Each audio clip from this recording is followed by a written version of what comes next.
les bienvenus dans Lyon Business, votre rendez-vous chaque mardi sur BFM Lyon en partenariat avec La Tribune. Et cette semaine, mon invité, Théo Tremsal, le président de la Jeune Chambre économique de Lyon en 2021. Bonsoir. Bonsoir. Et merci d'avoir accepté notre invitation. On va vous retrouver dans un instant.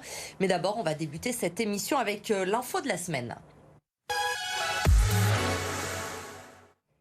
Et je vous emmène ce soir à Las Vegas car ce mercredi, c'est le début du CES. C'est le plus grand salon international dédié aux nouvelles technologies, à l'innovation. 2000 exposants, 175 000 visiteurs attendus. Et cette année, 30 entreprises d'Auvergne-Rhône-Alpes seront présentes sur ce salon. Une opportunité, bien sûr, pour elles de se faire connaître auprès des investisseurs, mais également auprès du grand public. Parmi ces entreprises de la région, des startups lyonnaises comme Idodata, Nemeo ou encore Y-Brush, mais aussi une majorité de startups dans le secteur de la santé cette année, comme Erxom ou encore Wellco, la région Auvergne-Rhône-Alpes, qui tiendra également un stand sur ce salon. Il faut dire que la filière est très présente en Auvergne-Rhône-Alpes, 4000 entreprises digitales pour 70 000 emplois. On passe tout de suite à l'invité de Lyon Business. Théo Tremsal donc est avec nous ce soir sur BFM Lyon. Je le disais, jusqu'à il y a quelques jours encore, vous étiez le président de la Jeune Chambre économique. Vous laissez votre place en 2022 à Jean-François Paulet. Vous êtes également responsable commercial pour des fournisseurs énergétiques. D'abord, pour commencer, pouvez-vous nous expliquer ce qu'est cette Jeune Chambre économique ? Très bien. Donc la Jeune Chambre économique, c'est un réseau qui est né en 1914 aux États-Unis, qui regroupe en fait des jeunes de 18 à 40 ans qui veulent être actifs sur leur territoire. Et donc la Jeune Chambre économique de Lyon est une des premières qui a été créée en 1954. Et le but, voilà, c'est de travailler sur des thématiques autour de l'économie, l'environnement, l'insertion professionnelle et l'aménagement du territoire. Alors il faut avoir moins de 40 ans. D'autres critères, qui sont vos membres, quels sont leurs profils ? Alors on a la chance de ne pas avoir plus de blocage que ça. Il faut avoir, voilà, comme vous le disiez, 18 à 40 ans. On accepte tout type de personnalité du moment que vous êtes actif. Après, nous avons la chance d'avoir énormément de typologies de personnes. Donc ça va être des chefs d'entreprise, ça peut être des étudiants, ça peut être des cadres, ça peut être des ouvriers. Enfin, on n'a pas de blocage à ce niveau-là. Alors, j'ai pu lire que vous vouliez impacter le territoire. Ça veut dire quoi exactement ? Alors en fait, voilà, le but de la Jeune Chambre économique, c'est de mettre en place des actions sur le territoire pour l'impacter de manière positive et en même temps apprendre à travers ces actions parce qu'on est, notre baseline, c'est incubateur de leaders citoyens. Donc on met en place des actions pour impacter le territoire de manière positive et en plus apprendre à travers la gestion de ces actions. Concrètement, pour qu'on comprenne bien, ces actions, ces missions, quelles sont-elles ? Comment vous agissez sur le territoire ? Alors en fait, elles sont multiples. Vous allez avoir par exemple la toute première action de la Jeune Chambre économique, c'était la rénovation du Vieux-Lyon. À l'époque, le maire de l'époque voulait justement raser le Vieux-Lyon pour y mettre une autoroute. Et la Jeune Chambre, avec d'autres associations, notamment d'autres associations du territoire, ont milité pour sauver le Vieux-Lyon. Ça a super bien marché. D'ailleurs, Régis Néret, qui avait en fait créé l'association Sauvons le Vieux-Lyon, était un membre de la Jeune Chambre, car le but, c'est de se dire, il y a une problématique, on va monter une action, on va la tester en réel, et ensuite on va la transmettre. Et Monsieur Néret, à l'époque, avait repris l'action avec une association, et Sauvons le Vieux-Lyon existe encore. Et pour cela, vous avez besoin également d'être entouré, de ne pas être seul. Vous avez des sièges, je crois, au Conseil de développement de la métropole, notamment au Conseil régional aussi, mais pas seulement. Exactement. Le but étant d'être le plus proche des acteurs du territoire. On a 2 sièges au Conseil de développement de la métropole, on a 2 sièges au niveau régional au Césaire, on a aussi un siège au Conseil d'administration du MEDEF, de la mission locale. Et durant mon mandat, on a adhéré à la CPME, on a un partenariat avec les BNI du Rhône, on est au Club de la presse, aux décideurs de Lyon Décideurs, enfin voilà, on rentre dans tous les réseaux. Partout, il faut être dans la métropole pour pouvoir exister et faire bouger les choses. Lors de votre arrivée, il y a un an à la présidence de la JCE, vous portiez plusieurs projets sur la métropole. Je pense notamment au balcon fleuri, à l'aménagement du territoire pour la sécurité des déplacements à moto concernant les interfils. Vous vouliez aussi donner une seconde vie aux friches industrielles. Un an après, quel bilan ? Alors, un an après, nos actions ont continué, malgré le fait qu'avec le Covid, il était plus difficile de se retrouver.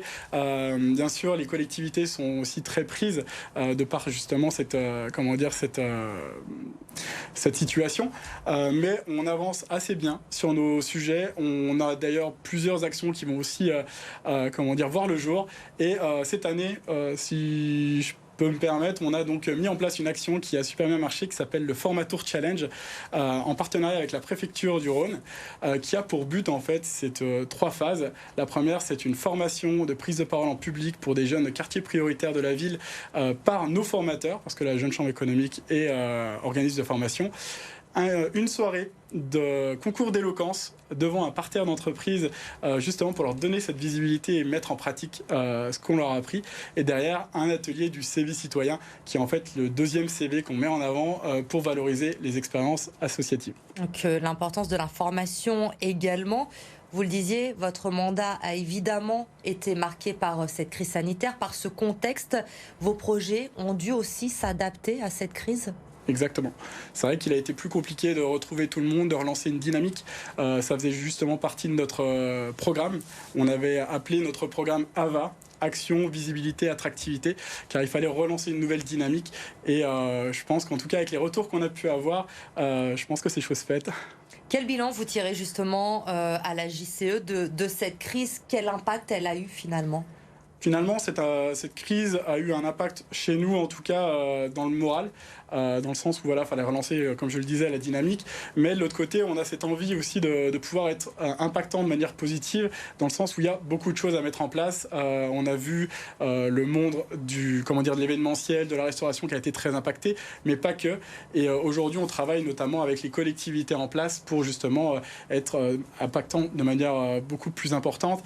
Sur quels exemples par exemple, alors là, on est en train de lancer de nouvelles actions, mais on va pouvoir travailler justement sur l'aménagement du territoire avec les friches industrielles. On va pouvoir accompagner les personnes à travers tout ce qui va être environnemental, avec les balcons fleuris, avec une nouvelle action qu'on est en train de lancer qui s'appelle justement Réinventons la rue de demain, où on veut remettre la consigne de verre pour les particuliers. Donc on a plein de sujets autour du sport et du handicap, autour d'accompagner les étudiants et de les aider, parce que les étudiants d'aujourd'hui sont aussi les chefs d'entreprise de demain.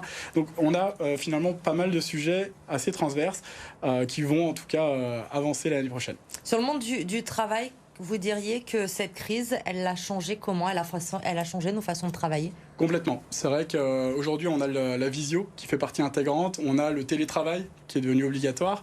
Vous avez en plus une vraie difficulté des entreprises pour recruter, d'où d'ailleurs cette action de donner en fait le savoir-être aux jeunes qui vont être recrutés demain.